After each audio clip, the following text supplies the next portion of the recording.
यंदाच्या वर्षी गणपती आणायला निघालो होतो बघा, सगळे नटून ठरून. तोपर्यंत बाकीचे पोरं गणपतीचे टायलीला स्टेज लावत होते बघा. तिथं गेल्यानंतर बाप्पाची मूर्ती बघितली की डोळेच भरून आले. मग काय तिथं मालकाला पैसे वगैरे देऊन मूर्ती घेऊन निघालो आम्ही. 10-12 जणांना देखील उचलत नव्हती, एवढी प्रचंड जड होती बघा मूर्ती. त्यात आमच्या मयूरबाया सगळ्यांना प्रोत्साहन देत पुढं. त्यानंतर कशी आम्ही मूर्ती त्याच्यावर चढवली. काका डीजे सांगितला होता बघा मिरवणुकीला. काय माऊली काय खुश झाला आमचा, एवढा त्याला राहावं ना, गाडीवरती चढून नाचायला लागला बघा. मग काय सगळ्या मुलांना देखील उत्साह आला होता बघा.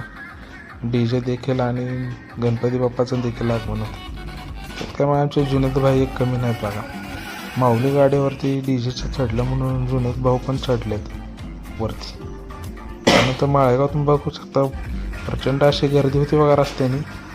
त्यामुळे काय हळूहळू जायला लागत होता.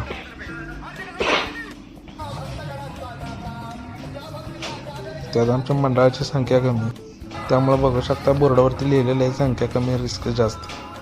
तर जुनेद भाई आमचे कॉपी करायची नाही वाजवत होते बघा बोर्ड.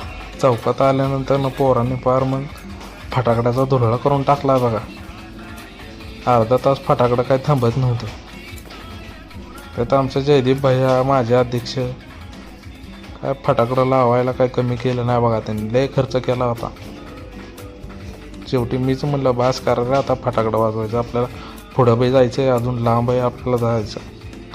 मग कसं बसं ते फटाकडं बंद केलं आणि पुढच्या वाटायला निघालो बघा. पुढच्या वाटायला निघालो पोरं काय ऐका ना, डीजेचा फुला आवाज सोडून दिलता आहे बघा. वस्तीत पोहोचल्यानंतर महिलांनी बघा छानशा अशा रांगोळी आणि सुंदर झेंडूच्या फुलांची वाट केली होती.